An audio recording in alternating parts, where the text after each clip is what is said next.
বলে কেন নামাজ? বলি আমি তোমাকে শতকরা 99% নামাজি জাহান্নামে যাবে প্রমাণ করে দেব। কিন্তু একটা আলিওয়ালা নামাজ পড়ছে না পড়ছে আমার দেখা দরকার নাই, বাস আলীর মোহব্বত আছে, নিয়ে এসো কোরআন হাদিস মোতাবেক তাকে আমি জান্নাতি প্রমাণ করে দেবো ইনশাআল্লাহ। কি বললাম? খুব লাগবে কোরআন। নামাজ কি জন্য? নামাজ তো ওদেরই জন্য, আহলে বাইতকে চেনার জন্যই নামাজ, আহলে বাইতকে চেনার জন্যই নামাজ, পাঞ্জেতনকে চেনার জন্যই নামাজ, নবীকে চেনার জন্যই নামাজ।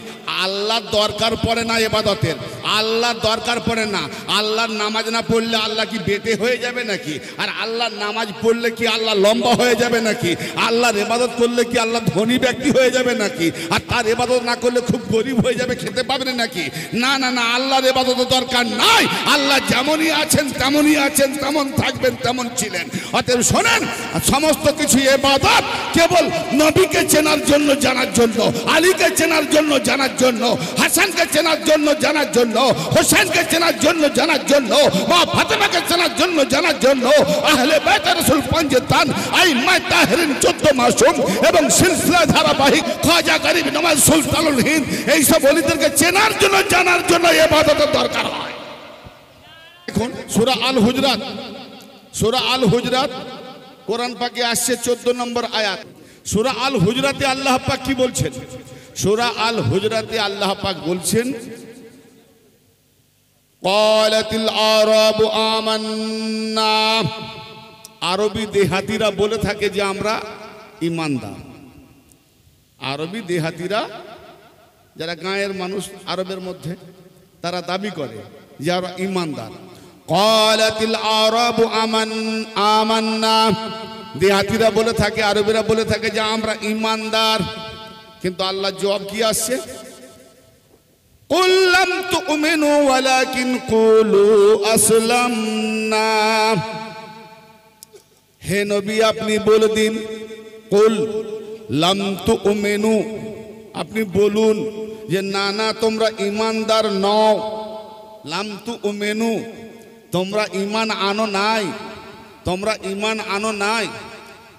ওয়ালাম কুল্লাম তুমিনু ওয়ালাকিন কুলু আসলামনা, বরং তোমরা এটা বলো যে আমরা আসলাম, ইসলাম মেনেছি, অনুগত হয়েছি। তার মানে ইসলামে আছি, আমরা ইসলাম মেনে নিয়েছি, আমরা মুসলমান। তাহলে এখানে বোঝা গেল মুসলমান মোমেন নয়, মোমেন মুসলমান নয়। সব মুসলমান মোমেন নয়, কিন্তু মোমেন সব মুসলমান। কারণ মোমেন মুসলমান না হলে মোমেন হতে পারবে না, কিন্তু আবার সব মুসলমান মোমেন নয়। এই আয়াতটাকে বলছে যে আমরা ইসলাম মেনে নিয়েছি, অনুগত হয়েছি। ওয়ালাম্মা ইয়াদখুলুল ঈমানু ফি কুলুবিকুম, বলে দাও যে তোমাদের অন্তরে এখনো ঈমান প্রবেশ করে নাই। যে আরবি দেহাতিরা বলে থাকে যে আমরা ঈমানদার, ঈমান এনেছি, আর আল্লাহ তার নবীকে বলছেন যে না, বলে দাও যে তোমরা ঈমানদার নও, তোমরা ঈমান আনো নাই, বরং তোমরা এটা বলো যে আমরা ইসলাম মেনেছি, মুসলমান হয়েছি। ওয়ালাম্মা ইয়াদখুলুল ঈমানু ফি কুলুবিকুম, এখনো তোমাদের অন্তরে ঈমান প্রবেশ করে নাই। তাহলে ঈমান যদি অন্তরে প্রবেশ করে নাই, তাহলে সে মুমিন নয়, ঈমানদার নয়। আল্লাহ বলছেন ইসলাম, আনুগত্য। কথা বুঝতে পারছেন না? পারেন না? তো এই ধরনের মুসলমানদের সম্পর্কে আল্লাহ পাক কি বলছেন কোরআন শোনেন। সূরা আল মারিজ, সূরা নেসা, সূরা নেসা থেকে আল্লাহ পাক কি বলছেন? আলাম তারা ইলাল্লাযীনা ইউযাক্কুনা আনফুসাহুম, হে নবী। কাকে বলছেন? নবীকে। তাহলে নবীর জামানায়ও ছিল আজকের মতো মুসলমান। হে নবী, আপনি কি দেখছেন না যারা নিজেদেরকে পাক পবিত্র মনে করে? এই কাফেররা পাক পবিত্র মনে করবে? যারা নিজেদেরকে পাক পবিত্র মনে করে, আলাম তারা ইলাল্লাযিনা ইউযাক্কুনা আনফুসাহুম বালিল্লাহু ইউযাক্কি মান ইয়াশা, বরং আল্লাহ যাকে পাক করে, আল্লাহ যাকে ইচ্ছা তাকে পাক করে। নিজেরা পবিত্র হয়ে গেছি বললে হবে না, যতই উজু গোসল করি না কেন, হবে হবে না। আল্লাহ যাকে পাক করে সেই হয় পাক পবিত্র। তাহলে আমি পাক পবিত্র, আল্লাহ কাকে পাক বলেছে আর কাকে না পাক বলেছে বলবো না, বন্ধ করে দেবো? বলবো তো। আমি এই আয়াতগুলোর উপরে যদি লম্বা তাসরি করি না, তাহলে অনেক সময় চলে যাবে। বাস মোটামুটি ধরে বুঝিয়ে দেওয়ার মতো একটু বলছি, যাতে করে সহজে বুঝতে পারেন, ঠিক আছে? আল্লাহ পাক কাকে পাক বলছেন আর আল্লাহ পাক কাকে না পাক বলছেন একটু ভালো করে বোঝার চেষ্টা করবেন। এটা যে আয়াতে কারিমা তেলাওয়াত করব, এই আয়াত পাকটি হলো সূরাতুল মারিজ, আল মারিজ সূরা। আয়াত মাও কুল্লুম রিম মিনহুম আইয়ুদখালা জান্নাতা নাঈম। আমরা আসলে কোরআনকে ধরে নিয়েছি কারু বাপ মা মরে গেলে পড়ে বকছে দেব, এই জন্য কোরআনটা ব্যবহার করি। কিন্তু একবার ফলো করলাম না যে আমি পাক না না পাক। কি বুঝতে পারছেন বাবা? আমি পাক না, সবাই বুঝতে পারছেন? কষ্ট হয়নি তো? বলবো তো? হ্যাঁ, বেজার হবেন না, কারণ আমি কাউকে বেজার করে মন ওদিকে থাকবে, তাই কি?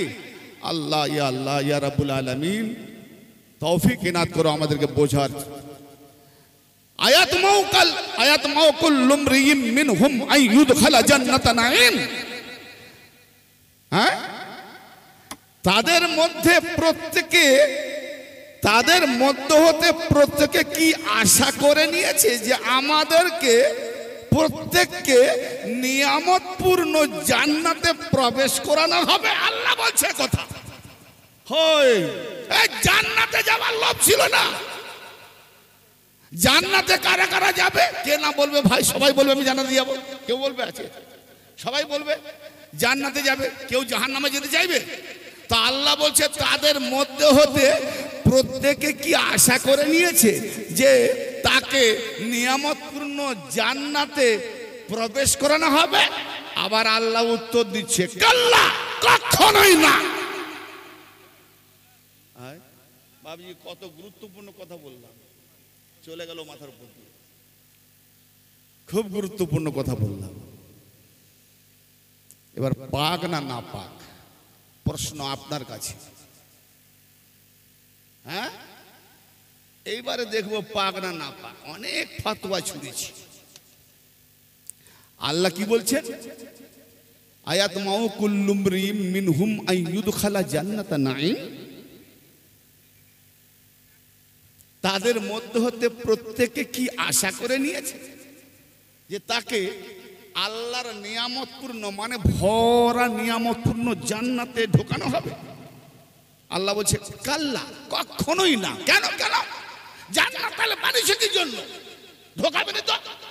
এরে আশা তো করবে আপনার বান্দা জান্নাতে ঢোকার জন্য, ফের আল্লাহ বলছে কখনোই না। কেন ঢোকাবে? উত্তর আসছে ইন্না খালাকনাহুম মিম্মা ইয়ালামুন।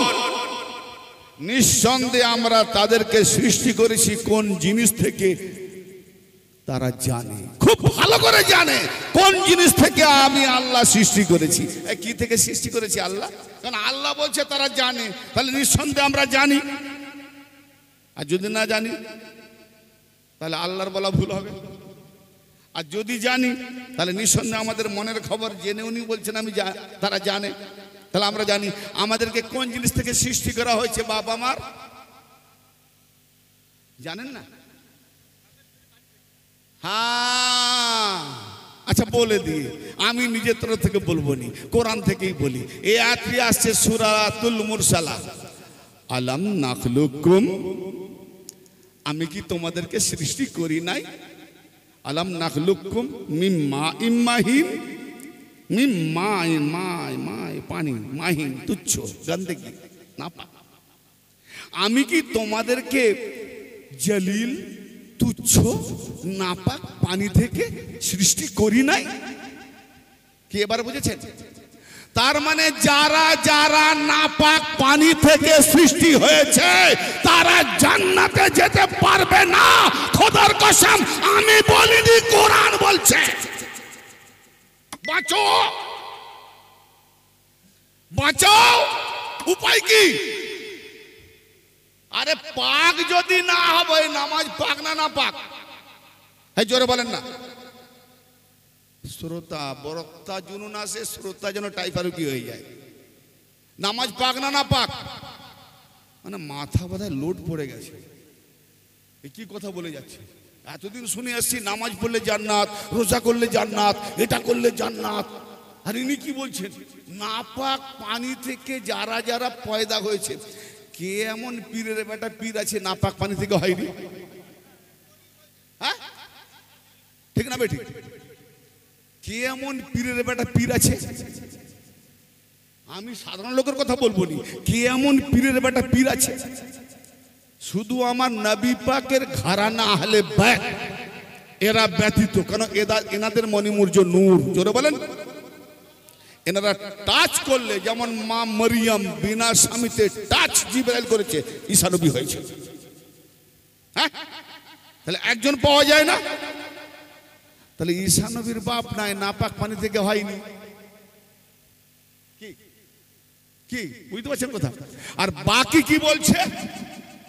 হ্যাঁ, কাল্লা, কখনোই জান্নাতে যেতে পারবে না। কেন না? আমি তোমাদেরকে জলিল তুচ্ছ নোংরা পানি থেকে তৈরি করেছি, সৃষ্টি করেছি। সুবহানাল্লাহ। উপায় কি? তাহলে উপায়টা কি বাপ আমার? এই জন্যই তো শয়তান বলেছে। শয়তান জানে যে আমি পাককে গুমরাহ করতে পারবো না, না পাককেই গুমরাহ করব। শয়তান পাক না না পাক? আচ্ছা, নামাজ পাক না না পাক? নামাজ পাক আর বান্দা না পাক, নামাজ কবুল হবে? রোজা পাক, বান্দা না পাক। আল্লাহ পাক, বান্দা না পাক। মসজিদ পাক, বান্দা না পাক। হজ পাক, বান্দা না পাক। আমি আগে বলে গেছি না, 99 জন দাঁড় করাও।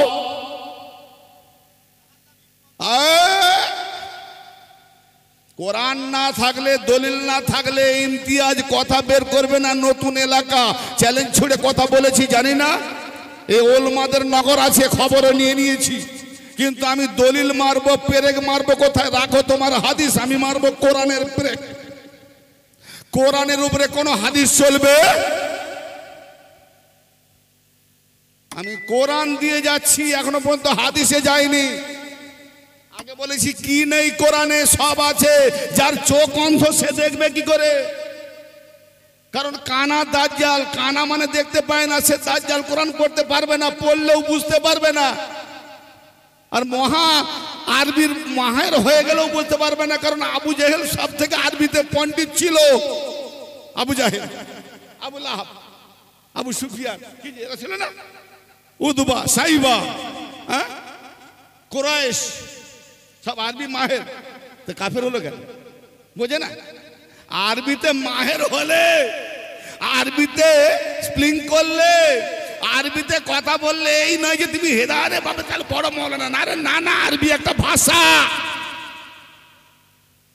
কারণ আরবের মধ্যে আরবিতে পেপার পত্রিকা পড়ে। হ্যালো, আমরা বাঙালিতে বাংলা পেপার পড়ি, একটু বেশি শিক্ষিত হলে ইংলিশ পেপার পড়ি। যে হিন্দি জানে হিন্দি পেপার পড়ে। আর আরবিতে, আরবে কি করে? আরবিতে একটা ভাষা রাষ্ট্রীয়, অতএব আরবিতে পেপার পড়ে। মুনির সাহেব বলে একটা হরফ পড়লে 10টা নেকি। হ্যালো, কটা নেকি? একটা হরফ পড়লে 10টা নেকি। আলিফ কটা? একটা হরফ।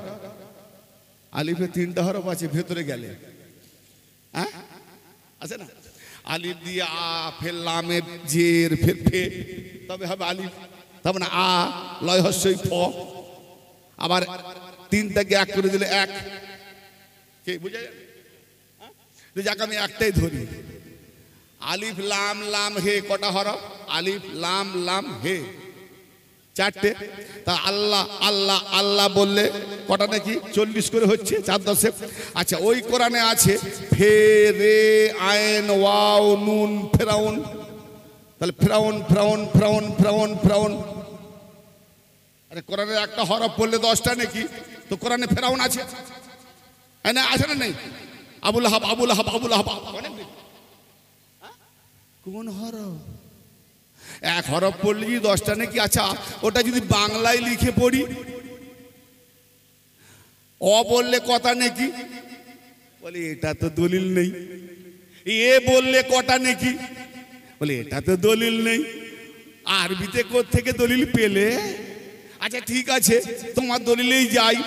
আরও যে পেপার ছাপানো হয় তাতে সব আরবিতে পেপার। তাহলে একজন ব্যক্তি টয়লেটে গেল, হ্যাঁ, টয়লেটে গিয়ে কোমরের উপরে বসলো, বসে পেপারটা নিয়ে পড়তেছে আর পায়খানা করতেছে।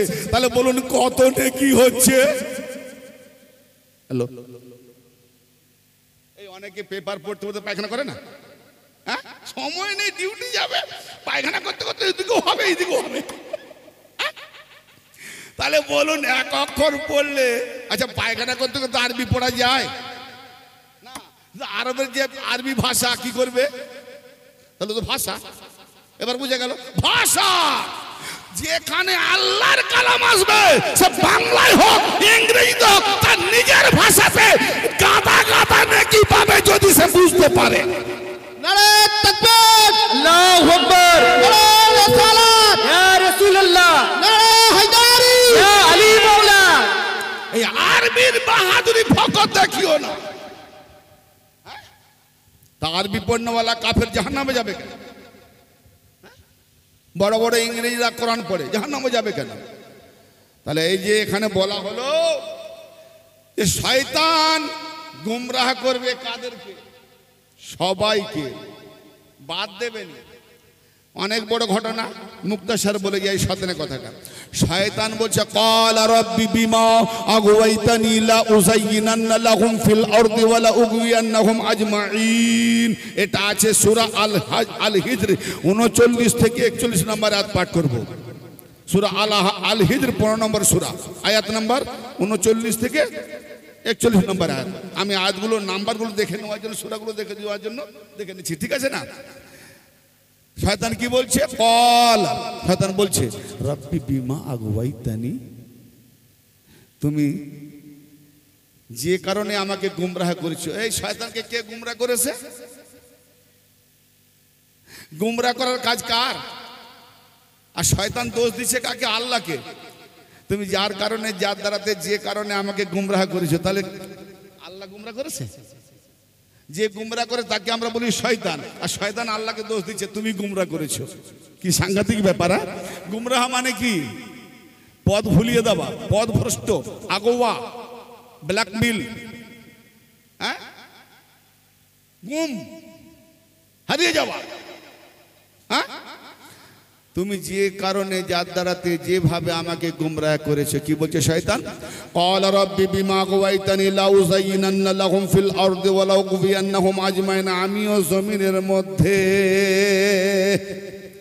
ওই আদম আর আদমের বেটাদের বংশধরদের আমি উলঝিয়ে রাখবো, শোভন করে রাখবো, তাদেরকে শোভন করিয়ে সৌন্দর্যের মধ্যে রেখে তাদেরকে আমি গুমরাহ করবো। আজমাইন, আজমাইন মানে এজমা, সকলকে জামা করে, সকলকে। আজমাইন মানে সকলকে। এজমা, কনফারেন্স, জলসা মানে যেখানে জমা হয়, আজমাইন, সবকে গুমরাহ করব। হ্যাঁ, শয়তান নিজে বলছে আবার ইল্লা ইবাদাকা মিনহুমুল মুখলাসিন, কিন্তু তোমার কিছু খালেস বান্দা আছে তাদের ছাড়া। জোরে বলেন সুবহানাল্লাহ। একজন নয়, কিছু খালেস বান্দা আছে তাদের ছাড়া সবাইকে গুমরাহ করব। কি? আচ্ছা, শোভন করে দেখাবে মানে কি? শয়তান কি ওই প্যান্ট শার্ট পরে আসবে? শয়তান পাগড়ি পরবে, জুব্বা পরবে, হুব্বা পরবে, কোরআন জানবে, হাদিস জানবে এবং আলখেল্লা পরবে, ওয়াজ করবে, নাত পড়বে, গজল পড়বে, নামাজ পড়বে, রোজা করবে। বলেন না, এই কাঁধে কাঁধ মিলিয়ে দাঁড়াও, নাহলে শয়তান ঢুকে যাবে।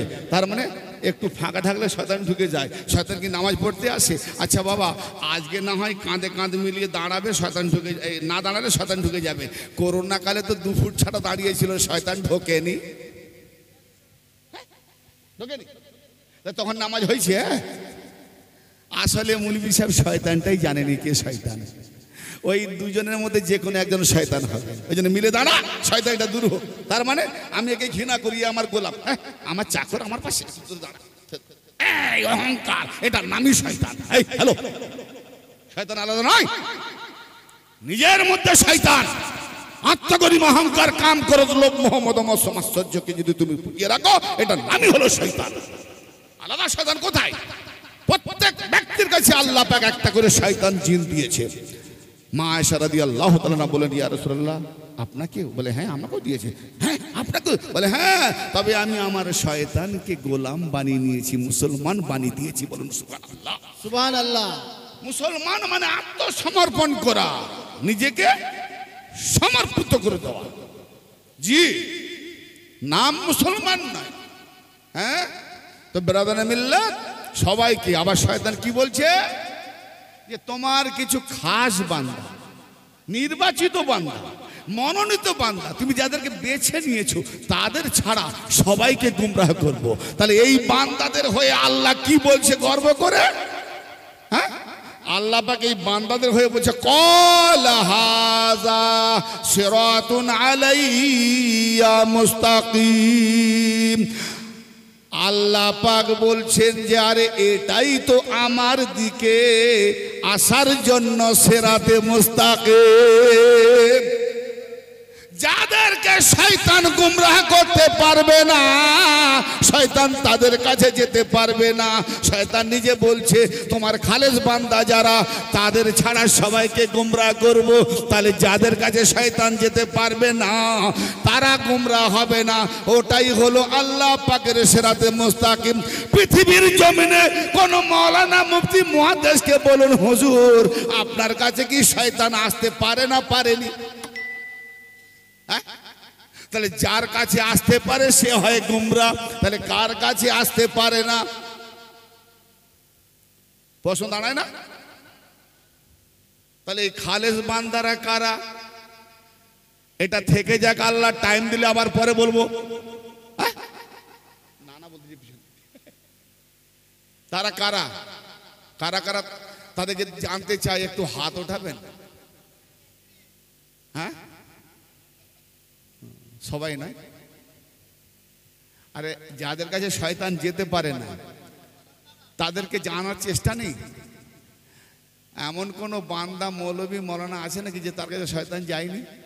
এই আদম আলাইহিস সালামকে জান্নাত থেকে কে বের করলো?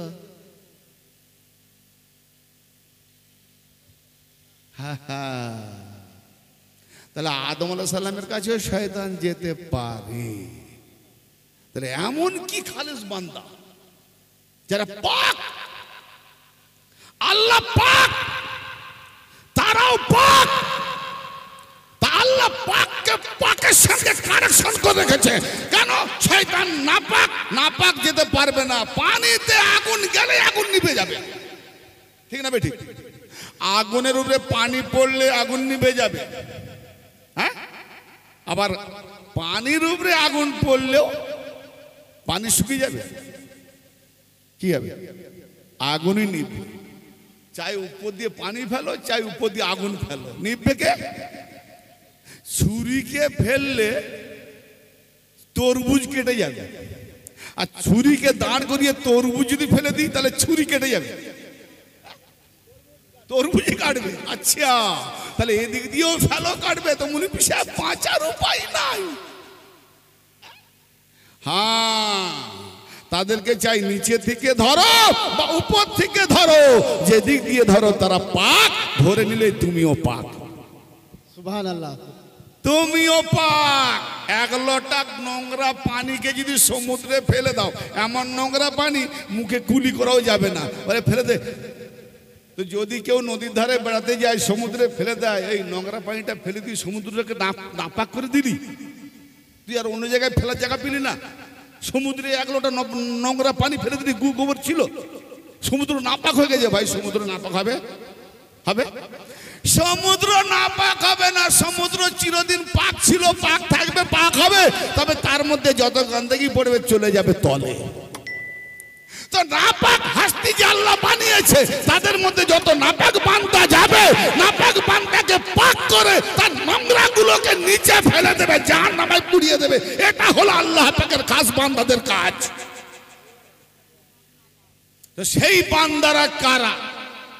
যাদেরকে ধরলে সিরাতে মুস্তাকিম পাওয়া যাবে। আল্লাহ বলছে ওটাই তো আমার দিকে আসার সিরাতে মুস্তাকিম। জোরে বলেন। তাহলে রোজানা নামাজে বলি ইহদিনাস সিরাতাল মুস্তাকিম, আয় আল্লাহ আমাদেরকে সিরাতে মুস্তাকিমে হেদায়েত করো। হুজুর, আপনাদেরকে আমি বলছি, হুজুর আমার নবী নামাজ পড়তেন না পড়েননি? পড়তেন। তাহলে এই সূরা ফাতিহাও পড়েছেন, ইহদিনাস সিরাতাল মুস্তাকিম। এটা মানে কি? আয় আল্লাহ আমাদিগকে সিরাতে মুস্তাকিমে হেদায়েত করেন, সিরাতে মুস্তাকিমে পরিচালিত করেন। তাহলে আমার নবী কি এখনো হেদায়েত হয়নি? হ্যাঁ, কি হলো? কিছু বলছে না কেন? আরে হেদায়েত যে হয়নি সে তো হেদায়েত চাইবে। তাহলে আমার নবী যে চাইছেন আমাদেরকে হেদায়েত করো, তাহলে আর নবী কি এখনো হেদায়েত হয়নি? হ্যাঁ, এই মজলিসে আমি ওয়াজ করব। এইসব মজলিসে কাহিনী ভালো লাগে, কাহিনী, গজল কাহিনী হলেও ভালো লাগে। কত ডিপলি কথা। হ্যাঁ, আল্লাহ আকবার। না না না, অনেক ভারীতে চলে গেলাম। ওদিকে থাক, ওদিকে যাওয়া যাবে না, অনেক গভীরের কথা। এটা পীর তরিকার এলাকার খানকাহি জায়গাতে ওয়াজ হবে, মানে একদম যেখানে খাস খাস লোকের দরকার, পীর মুর্শিদ। হ্যাঁ, তো যাই হোক, আমি যে কথা বলছিলাম, তাহলে আল্লাহ পাকের খাস বান্দা যারা, তাদেরকে যারা ধরতে পেরেছে তারা সিরাতে মুস্তাকিমে পেয়ে গেছে। আগে বলেছি না, মাইয়াতাসিম বিল্লাহি ফাকাদ হুদিয়া ইলা সিরাতিল মুস্তাকিম। যারা আল্লাহকে ধরে নিল, তা আল্লাহকে কেউ ধরতে পারে না। আল্লাহ যাদেরকে খাস বান্দা করে নিজের সঙ্গে কানেকশন জুড়ে রেখেছে, তাদেরকে ধরা মানে আল্লাহকে ধরা। অতএব সিরাতে মুস্তাকিম পেয়ে যাওয়া। জোরে বলেন সুবহানাল্লাহ। সেই আয়াত এলো না, অতএব সিরাতে মুস্তাকিম কারা, তাদের সম্পর্কে আল্লাহ পাক কি বলছেন দেখুন। কি বলছেন? হযরত আদম শফিউল্লাহ আলাইহিস সালাতু ওয়াস সালামকে জানেন? নামটা জানেন? আরে দেখেননি, নাম জানেন? আদম আলাইহিস সালামকে জানেন না? নাম জানেন তো? নামও জানেন না, ছেলেরা কিছু বলেই না, পিছনে কেউ বলেই না, মানে নামও জানেন না। কি ওই তো শুনেনি নাকি? আদম আলাইহিস সালামের নাম জানে কিনা কেউ কিছু বলেই না। তার মানে মেদিনীপুরের সঙ্গে হিংসা। মেদিনীপুরের লোক তো দেখতে পারে না। হ্যাঁ, মেদিনীপুরের লোক ওই কেশপুরে গন্ডগোল হয়েছে বলে ওই জন্য আমাদের উপর হিংসা করছে। হ্যাঁ ভাই আমার, আদম আলাইহিস সালামকে জানেন না জানেন, আপনাদের সকলের ড্যাডি জানেন। গায়ে লাগলো নাকি? আরে আপনাদের নাই, আমারও ড্যাডি। পৃথিবীতে এমন কোন কম নাই, জাতি নাই, গোত্র নাই যে আদম তার বাপ নয়। কেন? উনি আদি বাপ, আদি পিতা। উনি না হলে আমরা হতাম না, ওনাদের বংশ পরম্পরায় আমরা এসেছি, ঠিক না? তো আদম হলো আদি পিতা। আদম আলাইহিস সালাম জান্নাত থেকে বেরিয়ে এলেন, জাস্ট ওই শয়তান বুড়ো কি করেছিল? মা হাওয়ার কাছে গিয়ে ফুসলালো, বলে ওই গাছের ধারে যা, একটু চিখে নে, স্বাদ ভোগ করে নে, জীবনে আর মরবি নি। মেয়ে মানুষ তো, বাবা আদমকে ফুসলিয়েছে, বলেছে, প্রেমের আশা দেখিয়েছে, বাস খেয়ে নিয়েছে, চিখে নিয়েছে, বেরো জান্নাত থেকে বেরো। মানা করেছিলাম না গাছের ধারে কাছেও যাবে না? গাছের ধারে গিয়েছো, ফের চিখেও নিয়েছো, স্বাদ ভোগ করে নিয়েছো, বেরো। বের করছে, এবার বের করছে, ঠিক আছে বের করছে। ভাই আপনার বাড়িতে আমি এসেছি, কোনো কারণে আপনারা আমাকে বরদাস্ত করতে পারেননি, সহ্য করতে পারেননি, তো আমাকে বলেন যান বেরোন, যান বেরোন, বেরিয়ে করে দেবেন। ভাই বের করবেন আমাকে, সত্যি কথা, আমার পোশাকটা কি খুলে নেওয়া আপনার ঠিক হবে? হ্যাঁ না বলেন?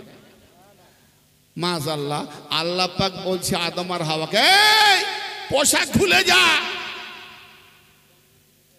হ্যাঁ, নতুন কথা বলছি নাকি? হ্যাঁ গো, আমাদের বাপকে যদি কেউ ন্যাংট করে ঘর থেকে বের করে, সেই বাড়ির সঙ্গে আমাদের রিস্তা কুটুম্বনা থাকবে? এখন বলো, আল্লাহ আমার বাপকে বের করেছে, মাকে বের করেছে ন্যাংট করে, আল্লাহর সঙ্গে কি আমাদের কুটুম্বনা থাকবে? থাকবে? এত বড় অপমান করার পর? আচ্ছা, কি ব্যাপার? কথায় কি বলে আমাদের মানুষের মধ্যে বলো, কুটুম্বাদের কত বাড়ি ফেলতে যাবো, তাই না? বলে হ্যাঁ, যে বাবা আদম আর মা হাওয়াকে ওই একটু গাছের স্বাদ ভোগ করে নেওয়ার জন্য জান্নাত থেকে বের করে দিল ন্যাংটা করে, সেই জান্নাতে আদমের বেটা কপাল ফাটারা যাবার জন্য এত ঠুকাঠুকি। আর যদি তোমাকেও বের করে দেয় কি হবে? হ্যাঁ, সর্বনাশ। জান্নাতের পোশাক ছিল বাবা আদমের শরীরে, মা হাওয়ার শরীরে আলাইহিস সালাম। জান্নাতের পোশাক পৃথিবীতে যাবে না, জান্নাতের পোশাক জান্নাতে থাকবে। খুলে যাও, এই জান্নাতের পোশাক দুনিয়াতে যাবে না, জান্নাতে রেখে দিয়ে যাও। তাহলে কি হবে? গাছের পাতা পরে যাও, বড় বড় গাছের পাতা ঢেকে এসেছিল, ঠিক আছে না? এখন বলুন, জান্নাতের পোশাক যদি পৃথিবীতে না আসে, আল্লাহর কানুন, ভাই কথা বুঝছেন না, বুঝতে পারছেন?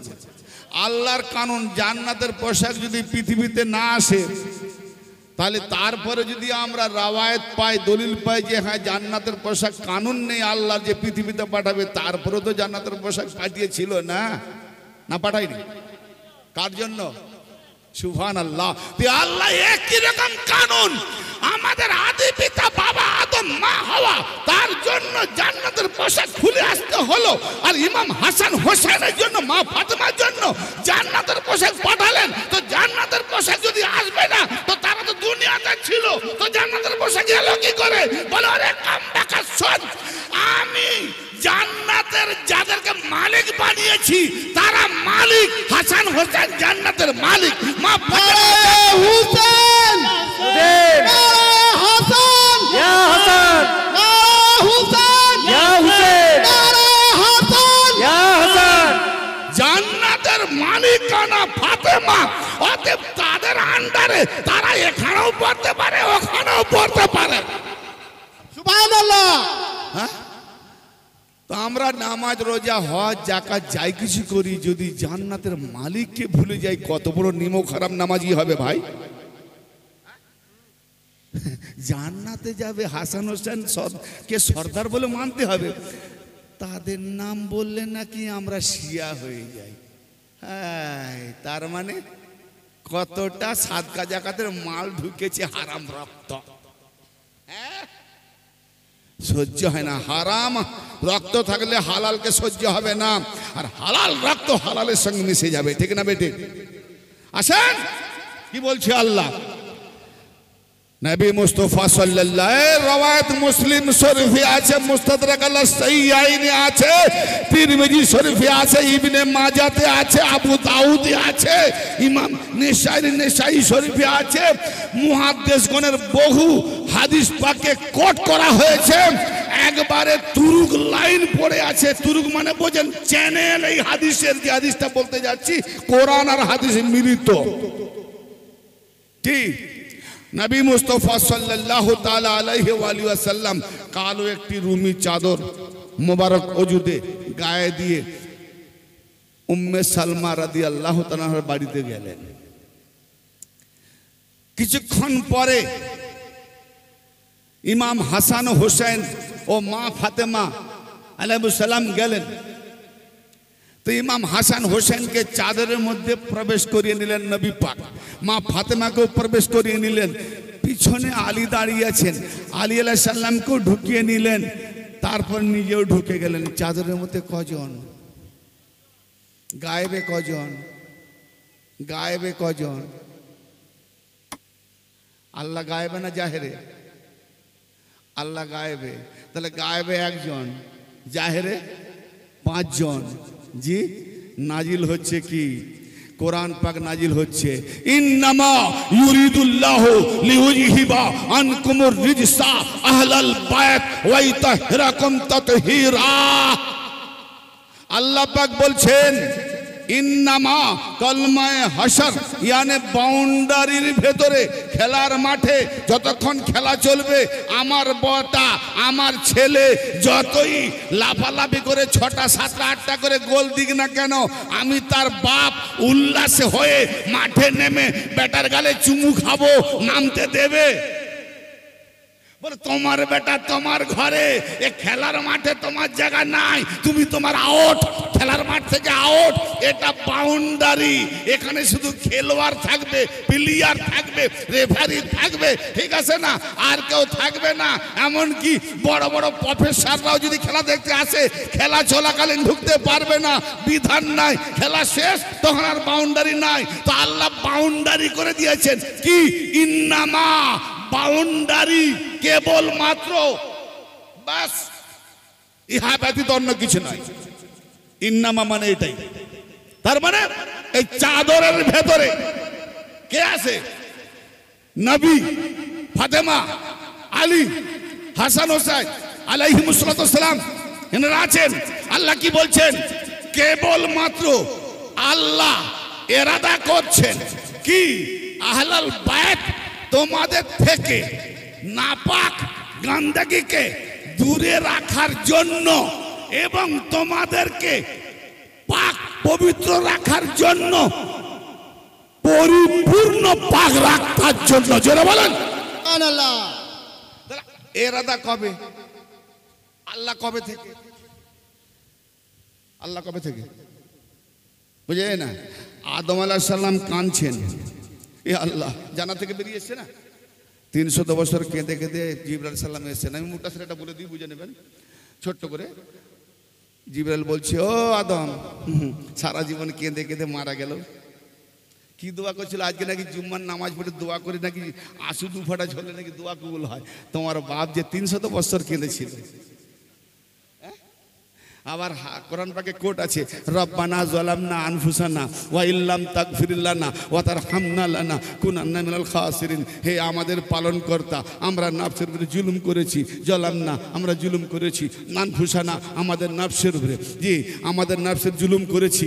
হ্যাঁ, ওয়া ইল্লাম তাগফির লানা, যদি আমাদের ক্ষমা না করেন, ওয়া তারহামনা লানা, যদি আমাদের দয়া না করেন, রহম না করেন, লানাকুনান্না মিনাল খাসিরিন, তাহলে আমরা ক্ষতিগ্রস্ত হয়ে যাব, নোকসান হয়ে যাব, বরবাদ হয়ে যাব। একদিন 300 বছর শুধু দোয়া পড়ে যাচ্ছে, যেটা কোরআন পাকে কোট হচ্ছে, জি এই পড়ে যাচ্ছে। আল্লাহ পাক যাকে সায়দা করিয়েছেন, আল্লাহ পাক যাকে নিজের দু হাতে বানিয়েছেন, আল্লাহ পাকের ফেরেশতারা আদমকে সায়দা করিয়েছেন, আল্লাহ পাক থাকায় আপনার হাওয়ার সঙ্গে বিয়ে পড়ানো হয়েছে পাঁচজনকে নিয়ে, আল্লাহ পাক তাকে নিজের সুরেতে বানিয়েছেন, আর সে কাঁদতে, সে আল্লাহ দোয়া কবুল করেনি। আর আমরা তার বেটা কপাল ফাটা, নাকি নামাজ পড়ে দোয়া করলে আল্লাহ কবুল করে নেবে? তাহলে আদম বেনামাজি ছিল, মোল্লা আদমের বেটা কপাল ফাটা নামাজি হয়ে গেছে। কি সাংঘাতিক ফাতোয়া রে! মানুষকে তোড় মোড় করে ঘুরিয়ে নিজের দল বাড়াতে পারলেই হলো, যাতে 2-10টা বাড়লে পকেটে আসবে, 20টা কমে গেলে পকেট খালি হবে। কদিন চলবে, ঝাপ্পা পড়ে যাবে।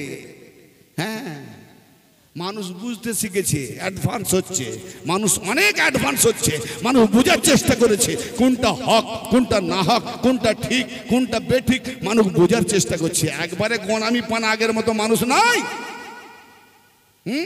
মানুষ অনেক অ্যাডভান্স হচ্ছে, বোঝার চেষ্টা কোনটা ঠিক, কোনটা বেঠিক। আমরাও এককালে ছিলাম, কিন্তু আমরা বুঝেছি, বুঝে বুঝে বুঝে কোরআন হাদিস দলিল। আরে বাপরে বাপ, বাপ দাদাদের কিভাবে গুমরা করেছে। বাবা না, যারা না জেনে করেছে আল্লাহ তাদেরকে মাফ করে দেবে। আমি যখন জেনে গেছি, তারপরে যদি ওই দলে থাকি টাকা ইনকামের জন্য, আমাকে আল্লাহ ছাড়বে? হ্যাঁ, ভালো পাত্র এলো, বিয়ে করেনি কেন বলুন তো? বলে আমি যদি বিয়ে করি ওর গোলামি করতে হবে, জীবনে হয়তো আমি 100 টাকা চাইবো, আমাকে বলবো আজ হবে না কাল দেবো। আমি বিয়ে না করে যদি আমি একটা দোকান খুলে বসি, তো পার ডে অন্তত 10-20 হাজার টাকা ইনকাম হবে। তো এইরকম মোল্লাদের অবস্থা হবে না? Example, not bad. তার মানে মোল্লা কত নিচে নেমেছে দেখেছেন? হক বুঝছে, হক জানছে, জানার পরও মুখ ঘুরিয়ে চলে যাচ্ছে নিজেদের শুধু দোকান সাজিয়ে গুছিয়ে রাখার জন্য। Don't mind. এখন তুমি নাপাক চিনলে না, উত্তর দাও। কোরআন বলছে যারা নুতফা থেকে জন্ম জান্নাতে যাবে না। কোনদিন শুনেননি তো শুনে যান, আজকে বলে দিলাম। উত্তর চান? আমি কোরআনে সূরা নাম সূরা বলেছি না বলিনি? সূরা যারা রেকর্ড করছে তাদের রেকর্ডিং হয়ে গেছে। সূরা আল মারিজ আয়াত নাম্বার বলে দেবো? আয়াত নাম্বারটাও বলে দিই, অসুবিধা নেই। আয়াত নাম্বার 70 নাম্বার সূরা, সূরাতুল মারিজ, আয়াত নাম্বার 38-39 রেকর্ড হলো। তারপরের আয়াত হচ্ছে যে আল্লাহ পাক বলছে আমি তোমাদেরকে নাপাক নুতফা জলিল তুচ্ছ পানি থেকে সৃষ্টি করেছি, তোমরা খুব ভালো করে জানো। এই সূরাটা হচ্ছে 77 নাম্বার সূরা, সূরাতুল মুরসালাত, আয়াত নাম্বার 20। চ্যালেঞ্জ দেন যে আল্লাহ কোরআন পাকে বলেছে যে নুতফা থেকে নাপাক পানি থেকে যারা জন্ম হয়েছে তারা কেউ জান্নাতে যাবে না। তাহলে এবার বলুন, নাপাক যদি থাকে নামাজ তো পাক, নামাজ কবুল হবে? সাংঘাতিক ব্যাপার না? হ্যাঁ, তাহলে আমাকে পাক হতে গেলে একটু ধৈর্য ধরে বসতে হবে। আর যে বলে মোর পাক হওয়ার দরকার নাই, ঘর গিয়ে ঘুমাবে যাও। কি যদি কেউ বলে আমার পাক হওয়ার দরকার নেই, তাহলে ঘরে গিয়ে ঘুমাবে যাও, না পাক থাকো সারা জীবন। জি আচ্ছা, পাক হতে হবে না? তা আল্লাহ পাক বলছেন কাদেরকে? নাম বলিনি একটু আগে? আল্লাহ পাক বলছেন যে আমি আহলাল বায়াতকে, নবী তার আহলাল বায়াত, আহলাল বায়াত মানে গৃহবাসী, ঘরের পরিবার। ভাই ঘরের তো ভেতরে তো ছিলেন, ফের আবার চাদরের ভেতরে ঢোকানো কেন? না ঘরে যদি চাদরটা না ঢাকা দিতেন তাহলে নবীর বিবিরাও এই আহলে বায়াতে শামিল হয়ে যেত। এই জন্য চাদরটা ঢেকে পার্সোনাল স্পেশালিস্ট করে দিয়েছে। আমার বিবিরা বিবির জায়গায় এই 5 জন আলাদা হালাল বায়াত। এরা হলো নূরি আহলে বায়াত, আল্লাহ নূরে নূরি আহলাল বায়াত। জি, আহলাল বায়াত মানে ঘরওয়ালা, তো ঘরের ভিতরে ছিল, চাদর ঢাকলেন কেন? এটা চাদরের ঘর, এটা নূরি নবীর গায়ে যে চাদর। তোমার 20 তলা বিল্ডিং, 50 কোটি টাকার বাড়ি থেকে নবীর গায়ের, নবীর পায়ের যদি একটা ছেঁড়া জুতার চপ্পল যদি পাই, কতটা দাম হবে আমার কাছে? সারা পৃথিবী থেকে আমার নবী পাকের কদমের জুতাটা আমার মাথার টুপির থেকেও অনেক বেশি, ঠিক না বেটে? হ্যাঁ, তো নবীর গায়ের চাদর ঢেকে দিয়েছে। বলছে আহলাল বায়াত আল্লাহ পাক ইরাদা করেছে। ইরাদা মানে আমাদের প্রাইম মিনিস্টার ইরাদা করেছিল যে ভোটে জিতাও তোমাদের প্রত্যেকের পকেটে 15 লাখ টাকা করে ঢুকিয়ে দেবো। হ্যাঁ, ইরাদা করেছিল, কিন্তু দেখলো এত লোভ, এগুলো দিতে দিতে আমি নিজে ফকির হয়ে যাব, তাহলে নিজে কি গুছাবো, দিতে হবে না, রেখে দে। ইরাদা ফেল। আমাদের মমতা ব্যানার্জি বলেছিলেন ভোটে জিতাও কলকাতাকে লন্ডন বানিয়ে দেবো। ভুল বলছি নাকি? কলকাতা লন্ডন তো দূরের কথা, এখন নালা নেই, পানি পাস হয়নি, বর্ষায় 1 কোমর পানি। কি জি, আবার টিকি আবার এই ট্রেন পড়ে থাকলে এখন 24 ঘন্টা পড়ে থাকে, পানির জন্য ট্রেন বন্ধ। লন্ডন বানাবে, তাহলে এরাদা করেছিল। এরাদা মানে বুঝেন তো, ইচ্ছা।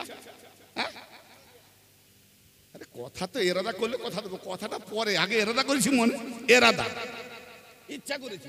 তাহলে মমতা ব্যানার্জির ইচ্ছা টিকলো না, নরেন্দ্র মোদীর ইচ্ছা বেকার গেল, আল্লাহ এরাদা করেছে, আল্লাহর এরাদা টিকবে?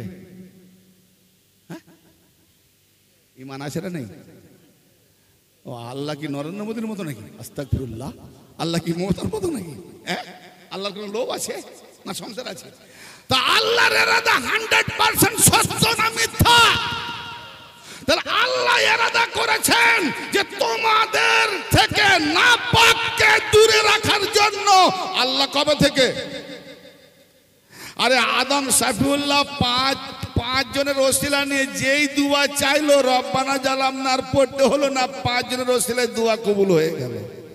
সেই 5 জনকে আব্দুল্লাহ ইবনে আব্বাস রাদিয়াল্লাহু তাআলা আনহুমা নবীকে জিজ্ঞেস করছেন, ইয়া রাসূলুল্লাহ, ইয়া হাবিবাল্লাহ, সূরা বাকারার যে 37 নম্বর আয়াতে আল্লাহ পাক আয়াত কোট করেছেন ফাতালাক্কা আদম মির রাব্বিহি কালিমাতিন ফাতাবা আলাইহি ইন্নাহু ওয়াত তাওয়াবুর রহিম।